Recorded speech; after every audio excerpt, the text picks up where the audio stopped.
Babu important for ACCL के 7 part हम भेज दिए हैं, ये 8वां पार्ट है। और जो पहली बार देखेगा उसके लिए कम फायदा होगा, जो मेरे चैनल के साथ बना हुआ उसको फायदा होगा। आप मेरे चैनल में मोर देन 800 वीडियोस है, कम से कम सीआईएल रिक्रूटमेंट प्लेलिस्ट के 270 वीडियोस पक्का देखिए, वो आपको बहुत फायदा पहुंचाएगा। उसमें आपके एसीसीएल बीसीसीएल कोई एग्जाम के लिए बैठे सारा स्टडी मटेरियल अवेलेबल है, ठीक है, सारा चीज है। और भी बाकी प्लेलिस्ट है, फर्स्ट स्टडी इन माइंस है, ऐसा करके बहुत सारा प्लेलिस्ट है, ठीक है। अभी समय गवाए, कुछ काम का चीज है तो इतना ही नहीं लेंगे, बहुत सारी चीज लेंगे। हम जो बोलते हैं उसको सुनेगा, ये तो सिर्फ बताने के लिए थोड़ा सा रख दिया है। हम जो एक्सप्लेनेशन देते हैं या बोलते हैं उसको सुनिएगा। हम अभी चालू करते हैं इल्यूमिनेशन सर्वे से, ये सर्कुलर का चीज है। इल्यूमिनेशन सर्वे की ओपन कास्ट माइन में या अंडरग्राउंड माइन में लाइटिंग व्यवस्था ठीक ठाक है कि नहीं है, जो स्टैंडर्ड दिया हुआ इल्यूमिनेशन स्टैंडर्ड उसके अनुसार है कि नहीं, ये जानने ये समझने के लिए इल्यूमिनेशन सर्वे करना होता है। Once in every 30 days. कितने दिन में करना है? Once in every 30 days. कितना दिन बोला बेटा? Once in every 30 days. ऐसा ही डस्ट सर्वे रेगुलेशन 143 के अनुसार डस्ट सर्वे भी वंस इन एवरी 30 डेज करना है। मतलब ये 30, अरे महीना में तो 28 दिन भी होता, 29 भी होता, 30 भी होता, 31 भी होता। 30 दिन जहां बोला गया एवरेज 30 को एक महीना मानते, मतलब महीना में एक बार करना है, चाहे डस्ट सर्वे हो चाहे इल्यूमिनेशन सर्वे हो। नहीं तो एक दिन लिख रहता है, ठीक है। ये हो गया। ये डस्ट सर्वे में बहुत कुछ तो नहीं बताएंगे, 2-3 लाइन सुन लीजिए। रेगुलेशन 103 पहले वो सुन लीजिए। यदि आपको एकदम सिंपल ऐसा है कि permissible limit of dust survey, dust survey बोला permissible limit of airborne respirable dust, यह सिर्फ लिया गया परमिसिबल लिमिट ऑफ डस्ट, लेकिन सिर्फ डस्ट बोलना उचित बात नहीं। हमको इम्पोर्टेंट बात है रेस्पिरेबल डस्ट से।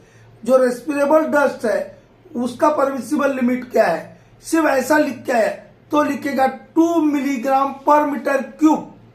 लेकिन यही क्वेश्चन यदि ऐसा आ गया कि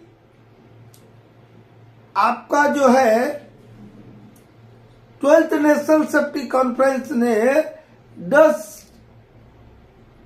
परमिसिबल लिमिट कह दिया, डस्ट जो है रेस्पिरेबल डस्ट का परमिसिबल लिमिट कितना दिया हुआ है, तो वो है 1 मिलीग्राम पर मीटर क्यूब, ठीक है। अब क्वेश्चन कुछ समझिएगा, सिर्फ लिखा है कि permissible limit of airborne respirable dust वो होगा 2 मिलीग्राम पर मीटर क्यूब।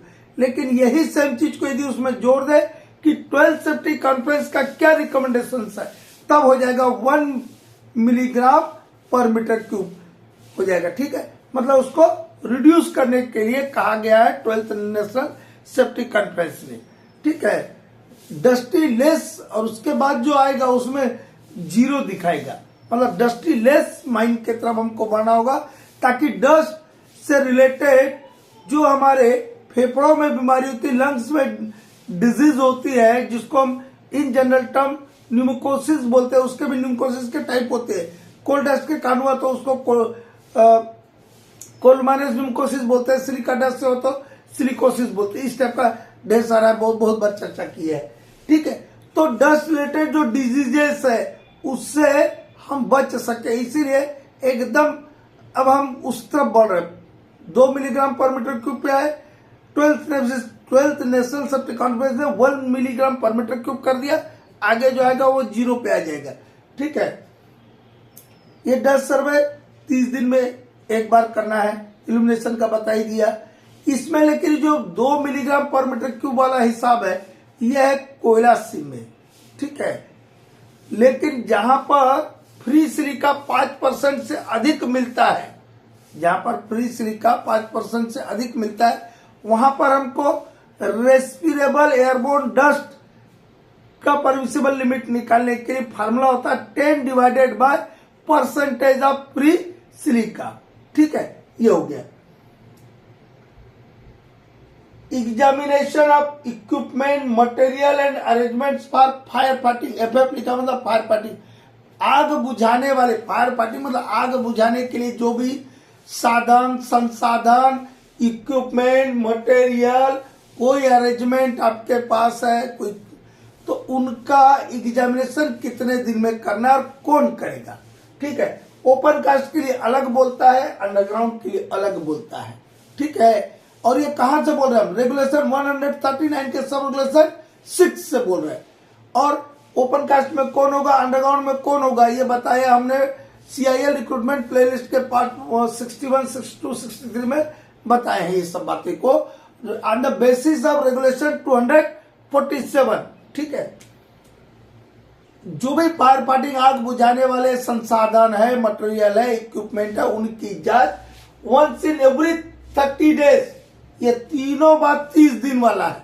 डस्ट सर्वे 30 दिन में एक बार, इल्यूमिनेशन सर्वे 30 दिन में एक बार, आग बुझाने वाले फायर फाइटिंग के लिए जो भी इक्विपमेंट, मटेरियल, अरेंजमेंट है, उनकी जांच, एग्जामिनेशन भी 30 दिन में एक बार। कितना दिन में बेटा, 30 दिन में एक बार। कौन करेगा, वहां लिखा होगा by a competent person, but who will be the competent person in case of open cast working, mining sailor will be a competent person, and in case of underground mines competent person will be overman।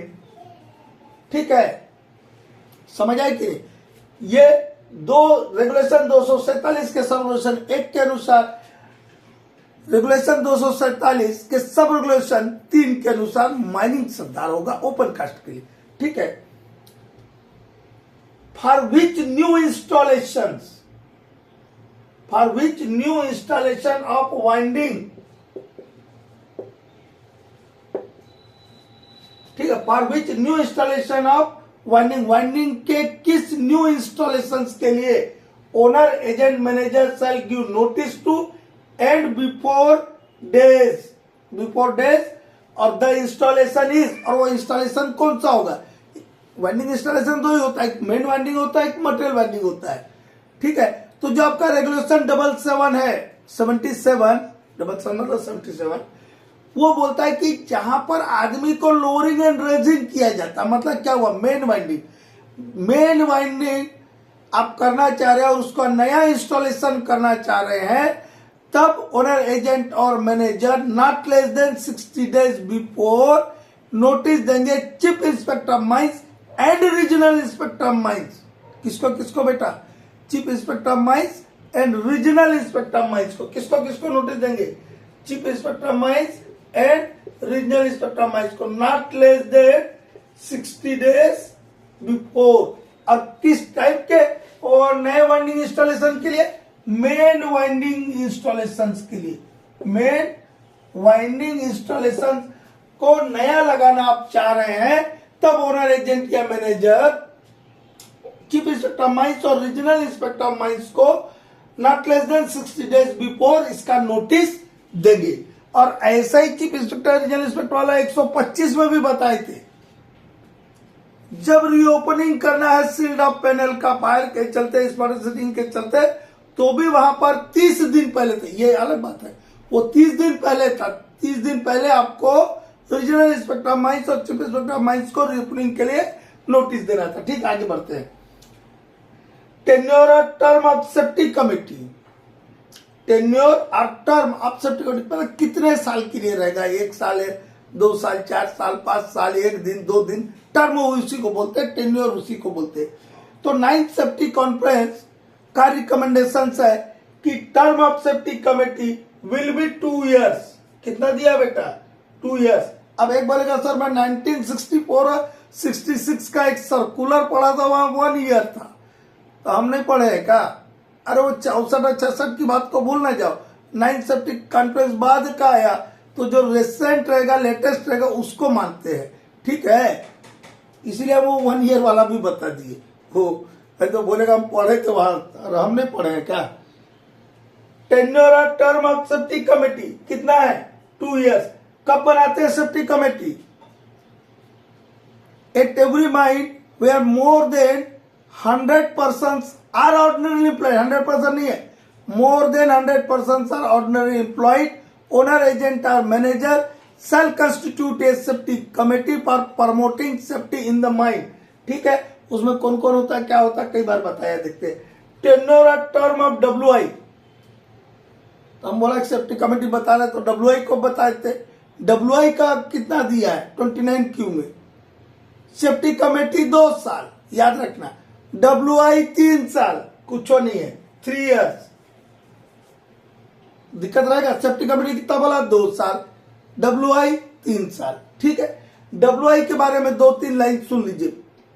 मेरा एक model question paper for NCL करके है part 9, वहां पे बहुत detail में इसको बताया, कई जगह बताए होंगे, लेकिन उस मॉडल क्वेश्चन पेपर को अवश्य देखिएगा, वहां कैलकुलेशन भी बताए। 2-3 लाइन सुन लीजिए कि कब WI बनता है, कैसे बनता है, इसका क्वालिफिकेशन क्या होगा। ये रिपोर्ट जो WI साहब देते हैं फॉर्म U में देते हैं। किस में देते हैं, फॉर्म U में देते हैं।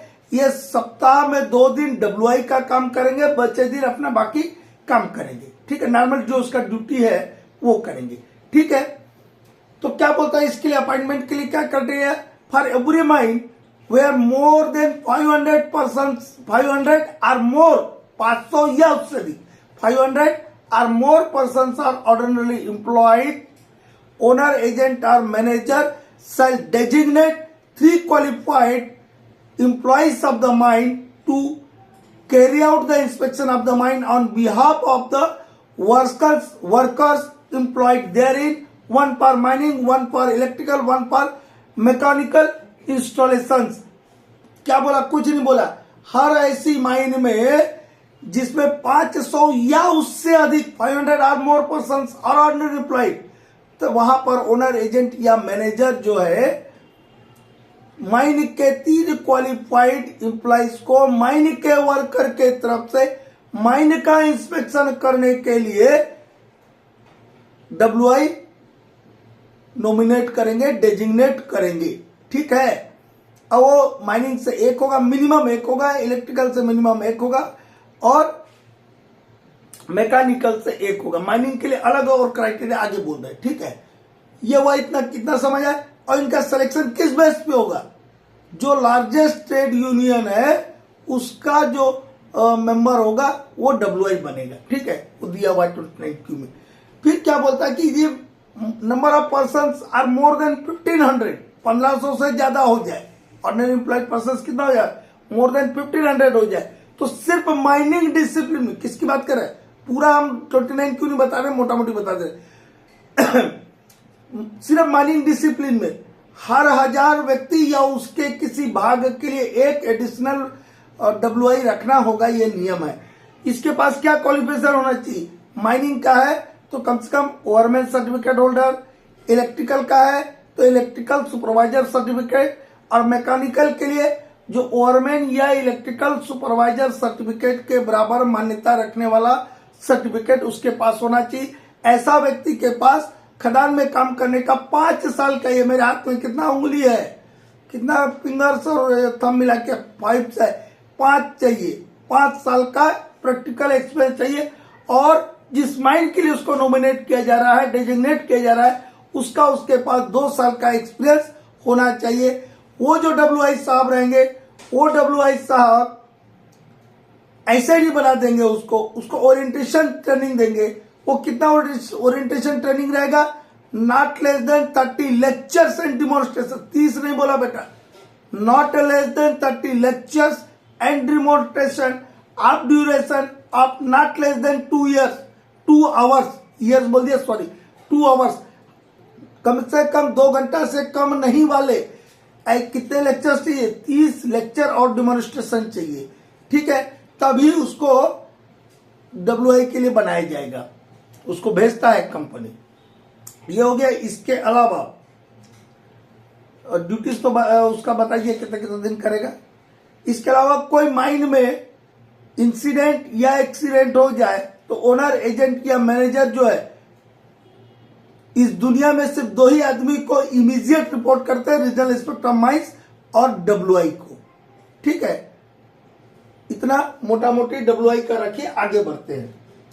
Signalling arrangement shall be provided in roadway conveyor if length of the roadway is, तो ये सिर्फ रोडवे कन्वेयर नहीं, देखिए यहाँ पे हम एरो लगा के हॉलेज रोड भी लिखे, चाहे हालेज रोड के लिए पूछ ले या कन्वेयर रोड के लिए पूछ ले, दोनों के लिए सेम डाटा है कि यदि आपका हालेज रोड का लंबाई या कन्वेयर रोड का लंबाई कितना से अधिक हो जाए तो आपको क्या प्रोवाइड करना है, सिग्नलिंग अरेंजमेंट प्रोवाइड करना है। क्या प्रोवाइड करना है, सिग्नलिंग अरेंजमेंट।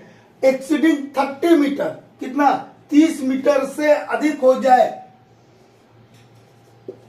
आपका कन्वेयर रोड या हालेज रोड की लंबाई 30 मीटर से अधिक हो जाए तो आपको सिग्नलिंग अरेंजमेंट प्रोवाइड करना है रोडवे कन्वेयर में और हालेज रोड में। ठीक है, कन्वेयर की बात है, 2 लाइन इसमें सुन लीजिए। रेगुलेशन 97 को हम सीएमआर प्लेलिस्ट में भी बताए हैं, आपका सीआईएल रिक्रूटमेंट प्लेलिस्ट में भी है।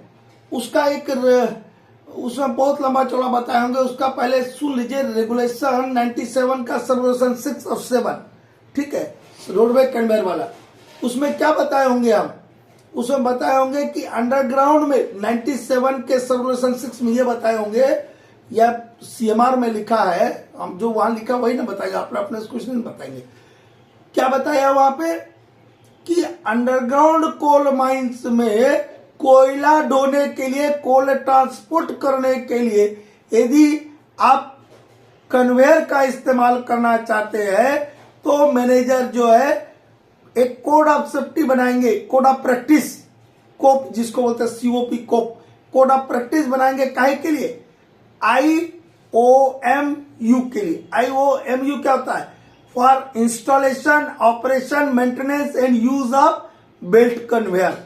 बेल्ट कन्वेयर के installation, operation, maintenance and use के लिए कोड ऑफ प्रैक्टिस बनाएंगे और उसको 30 एटलीस्ट बोलता है, एटलीस्ट 30 दिन नहीं बोलता, कम से कम 30 दिन, at least 30 days before regional inspector of mines को क्या करेंगे, वो सबमिट करेंगे। ये कहां के लिए बताया, कोयला ढोने के लिए बेल्ट कन्वेयर यदि आप अंडरग्राउंड कोल माइंस में इस्तेमाल करना चाहते हैं तब। लेकिन यही बेल्ट कन्वेयर को आप आ जाते हैं हम रेगुलेशन 97 के सब रेगुलेशन 7 पर, कि यदि यही बेल्ट कन्वेयर को यदि आप मेन राइडिंग के लिए इस्तेमाल करना चाह रहे हैं तो मैनेजर कोड ऑफ प्रैक्टिस, वही IOMU वाला जो है के लिए एक कोड ऑफ प्रैक्टिस बनाएंगे और at least 90 days before chief inspector of mines को सबमिट करेंगे कोड ऑफ प्रैक्टिस। ठीक है, बेल्ट चालू करने के पहले। ठीक है, और इसमें बताया होगा कि पुल कट स्विच रहेगा, ठीक है, स्लिपेज ना हो मटेरियल उसके लिए अरेंजमेंट रहेगा, रोडवे रोड और आपका बेल्ट कन्वेयर के बीच में कम से कम नॉट लेस देन 1 मीटर का एक क्लियर पैसेज रहेगा, ये सब बताया होगा वहां पे। ठीक है, और ठीक है, तो अब वहां जाके भी देखिएगा। अभी ये आप लोग को ये बोनस है, दशहरा वाला बोनस मिलता है ना, वही वाला है। Telecommunication in haulage roadway, telecommunication, telephone, कुछ नहीं, फोनवा जो लगाते हैं ना अंडरग्राउंड में, वो फोनवा कितने इंटरवल पे लगाएंगे उसका हालेज रोड में इसमें दिया है। Telecommunication shall be provided in every haulage roadway exceeding 300 metre in length. कितना है, एक्सीडिंग मतलब more than 300 metre in length. ठीक है, बाकी नहीं लिखते, छोड़ते भी चले जाना। और provisions of stop block, CIL recruitment playlist में सिर्फ सिंपल लिखना नहीं है, provisions of stop block bye बेले सर या गुणवंत बेले माइनिंग क्लासेस अपने आप यूट्यूब में आ जाता है, उसको भी देखना। टब रिरेरल, टब रिरेरल कितने मीटर के इंटरवल प्रोवाइड करते हैं, एट ए इंटरवल, यानी लिख रहा हूं, सुन लेना, tub rerailer shall be provided at interval not exceeding 250 metre. ठीक है, और ये फर्स्ट एड रूम कब बनाते हैं और फर्स्ट एड रूम का फ्लोर एरिया कितना होगा, एरिया कितना होगा, 2 चीज। ठीक है, तो हर ऐसी माइन जिसके पिछले साल की लास्ट ईयर, या जिसको अंग्रेजी में प्रीसीडिंग कैलेंडर ईयर बोलते, preceding calendar year, last calendar year में किसी भी एक दिन, इसमें ऑर्डिनरी एम्प्लॉयड नहीं है कैलेंडर फर्स्ट शेड्यूल में, किसी भी एक दिन 150 से अधिक आदमी काम पर लगाए गए थे तो वहां पर for more than 150 person are employed ऐसा लिखा होगा। ठीक है, इसमें ऑर्डिनरी वाला बात नहीं है। 150 से अधिक आदमी काम पर लगाए गए थे तो माइन में क्या बनाया जाएगा, फर्स्ट एड रूम बनाया जाएगा। इसका फ्लोर एरिया जो रहेगा वो not less than 10 square metre रहेगा, not less than 10 square metre, 10 नहीं होता बेटा, not less than 10 square metre. ऐसे आपका रेस्ट शेल्टर है जिसका floor area not less than कितना बोले थे, 14 से कम स्क्वायर मीटर का आपका रेस्ट शेल्टर का फ्लोर एरिया नहीं रहेगा। बाबू ये थोड़ा देख लीजिए, इसके ऊपर कुछ बोलेंगे, इसके ऊपर ऑब्जेक्टिव है। ठीक है, पहले ये समझ आएगा जब ना, पहले ये फिगर देखिए, ये 1 वर्टिकल है 1 हॉरिजॉन्टल है, तो इसको बोलेंगे 1 in 1 का ग्रेडियंट। और ये आपका रास्ता है, ये क्या है, ये वाला आपका रोड या रास्ता है। और यहां जो एंगल बनेगा वो बनेगा 45, क्योंकि 10 क्या हुआ, 10 थीटा क्या फॉर्म होगा, 10 थीटा इज इक्वल टू क्या होता है, परपेंडिकुलर बाय बेस, मतलब परपेंडिकुलर हो बेस 1/1, तो थीटा इज इक्वल टू क्या हो जाएगा 10 इनवर्स 1, और 10 इनवर्स 1 निकालेंगे तो ये आता है 45 डिग्री। ठीक है, अब यहां पर देखिए ये 1 है और ये 8 है, तो ये जो रास्ता है इसका ग्रेडियंट हुआ 1 in 8, ये 1 है और ये हॉरिजॉन्टल है 7, तो ये जो रास्ता है रोड है इसका ग्रेडियंट हुआ 1 in 17। ठीक है, तो अब देख रहे हैं कि ये जो हॉरिजॉन्टल है जैसे जैसे बढ़ रहा है, यहाँ 8 था, देखिए ग्रेडियंट आपका ज्यादा है, इस पे न चलना है आपको, इस पे न चलना है, इसको देखिए इसका ग्रेडियंट क्या हुआ, कम हुआ। यदि यही 17 को मैं और लंबा कर दूं तो ये ग्रेडियंट और क्या हो जाएगा, कम हो जाएगा। तो जैसे जैसे ये हॉरिजॉन्टल वाला नंबर बढ़ता जाता है ग्रेडियंट कम हो जाता है, ग्रेडियंट क्या हो जाता है, कम हो जाता है। यदि मैं बोल दूं कि 1 in 8 ज्यादा है ग्रेडियंट कि 1 in 17 ज्यादा है, तो ये ज्यादा है, जिसका ये नंबर कम रहेगा हॉरिजॉन्टल वाला वो ज्यादा ग्रेडियंट होता है, जिसका ये नंबर ज्यादा होगा उसका ग्रेडियंट कम रहता है। ठीक है, इतना क्लियर रखना। यदि इतना क्लियर रहेगा तो बाकी चीज प्रोविजंस ऑफ मेन होल्स जो हम बताए हैं CIL रिक्रूटमेंट प्लेलिस्ट में, उसको भी देखिएगा। यहां पर 2 लाइन सिर्फ मेन होल के बारे में इंपॉर्टेंट चीज बताए थे। पहली बात, मेन होल क्यों बनाते हैं, जब आपका हॉलेज चल रहा है तो आदमियों को शेल्टर लेने के लिए, रिफ्यूज के लिए, कि when haulage is in motion manhole shall be provided for refuge, एक वर्ड आता है रिफ्यूज।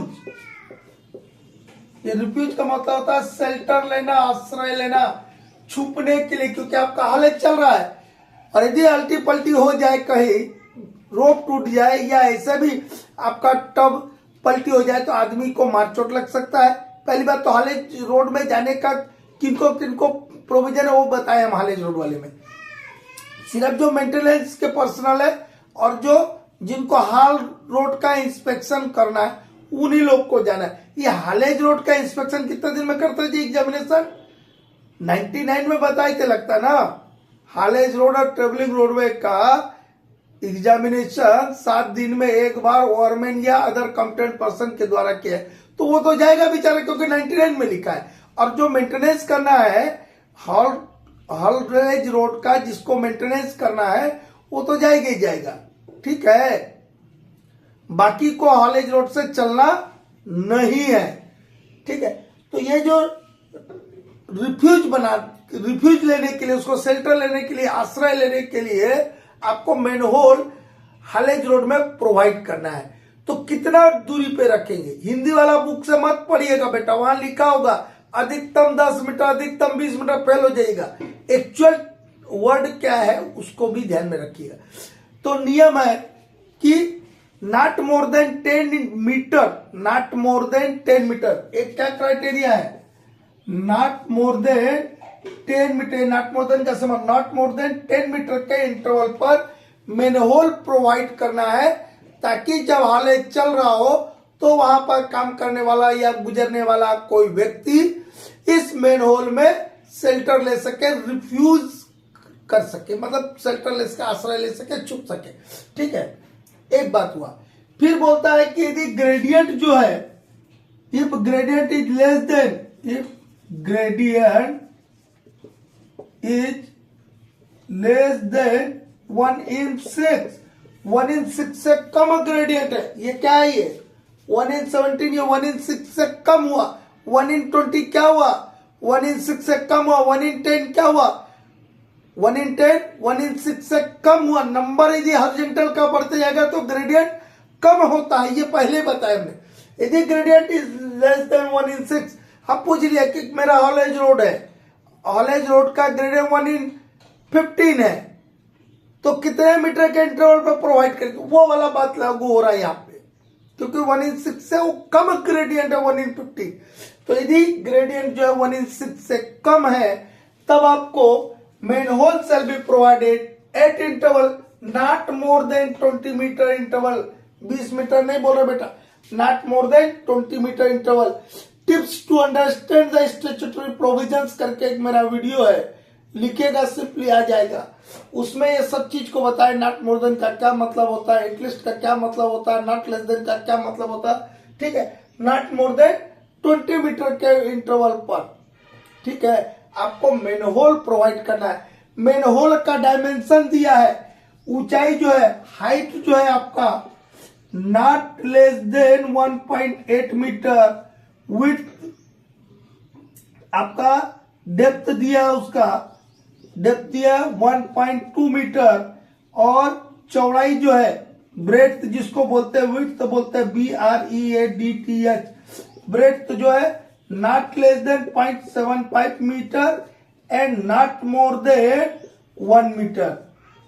ठीक है, ये डायमेंशंस दिया हुआ है, इस डायमेंशंस का बनाएंगे, लेकिन जहां पर ऊंचाई 1 मीटर है तो उतना ही बनाएंगे। ठीक है, अब उसको नहीं ना चेंज कर सकते। एक बच्चा लिखा था हमको कि सर क्वार्ट्ज का कंटेंट और फ्री सिलिका का कंटेंट माइन में कम करने के क्या उपाय है। हम भी उसको जवाब लिख के भेजे व्हाट्सएप में कि जब ये धरती बन रहा था उस समय तुमको भगवान रहना चाहिए था, तो तुम उसके कंटेंट को चेंज कर सकता था। अब तो भगवान भी नहीं कर सकता, क्योंकि बन गया, बने वाले को भगवान कुछ नहीं करता है। ठीक है, अब तो भगवान भी नहीं कर सकता है। अरे जो चीज है ऑलरेडी वो कंट्रोल में है क्या? आपको एक रॉक्स में क्वार्ट्ज है या फ्री सिलिका है तो उसको आप चेंज कर सकते हैं, वो तो रहेगा। उससे बचने के क्या उपाय है वो खोजना होगा आपको। ठीक है, तो ब्रेड्थ या चौड़ाई जो रहेगा वो 0.75 मीटर से कम नहीं रखेंगे और 1 मीटर से ज्यादा नहीं रखेंगे।